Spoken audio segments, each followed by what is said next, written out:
Okay. What made you tell this story? It's so funny. I was laying in bed one night and I was watching. I'm a big fan of watching Roots.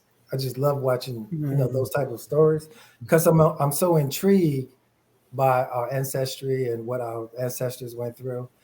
And I was wondering why they always talked about the white male who would sleep with the black slaves, but they didn't categorize him as gay or anything. It was just the white master that had a freaky sex drive, I guess, or whatever. Um, so I decided, you know what? Let me just go ahead and write a story and create people that of the African American that was actually gay, but still didn't really understand what it was. And the master plan was born in 6 weeks. Before we go too much further, can you give us how would you describe what this book is about?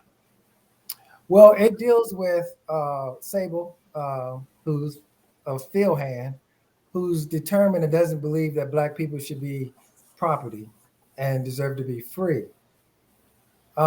He has an encounter with the white master that he doesn't really care for, but then he starts to wonder how would it feel to have that same encounter with someone that he really cared about, and that's when Jacob comes along.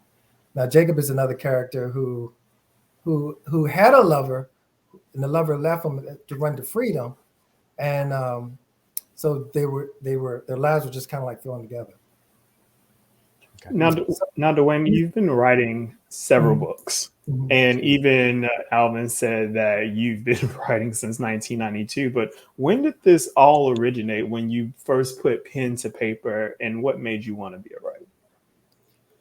Well, a lot of readings. When I read a lot of other books, novels, gay characters were always stereotyped, and I couldn't relate to those characters. So I wanted to see more characters, I wanted to break the stereotypes.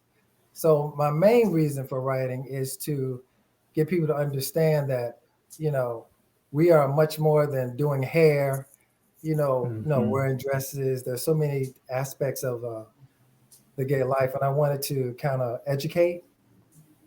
And because I'm a firm believer that people hate what they don't understand. So maybe this was a way of educating them and giving them the opportunity to see the whole spectrum. Okay. Nice. Okay. Well, I want to thank you for writing this book and for telling this particular story in this way about same-sex relationships and showing that there has been a history of them for as long as we can possibly remember. What did you find to be the most challenging thing about writing this book? Oh my God, I was afraid that the writing would make people not want to read it because, because of the way they spoke. They couldn't read and they couldn't write. So it was a lot of broken, language. And I was so afraid that when people that I can't do it. So what I decided to do,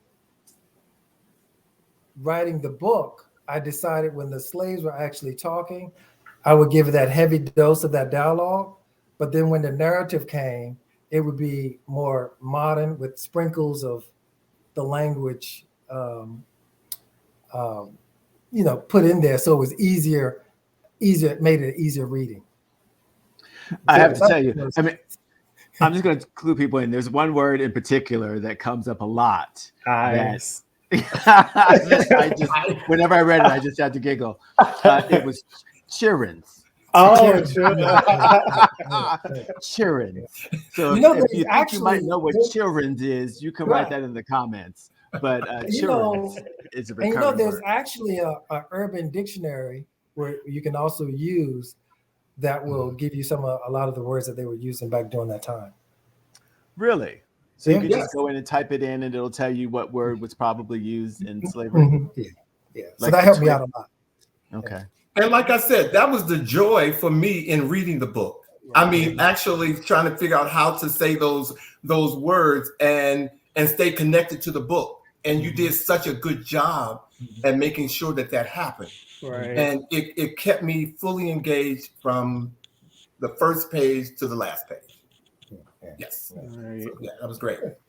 And I agree with Alvin, Dwayne. I think it made it more real. I think like the language, because it just kind of reminded me of almost like B-Boy Blues, how they talk in that slang in 1990s in the New York. Like that language brought it to life. How did you do your research in going back in the history? I know you said you had your urban dictionary online, but how did you do your research in knowing how they spoke and how their terminologies were? Well, I watched a lot of the movies back during then because I needed to kind of like I needed their terminology to just become real prevalent in my thinking. So, but I think one of the things that really helped me is, back then there wasn't a DC, it was Virginia, and they went through Maryland and all through on, Mhm. So there's a Underground Railroad tour here in Maryland. You can reach out to Parks and Plannings. They had it on the day. So me and one of my book club members, Tony Ricks, took the tour. So it's actually a 3-hour tour where you can actually see the huts that the slaves lived in. Oh, wow. You can actually walk the path and look at the trees and how they leaned and the different markings on the trees.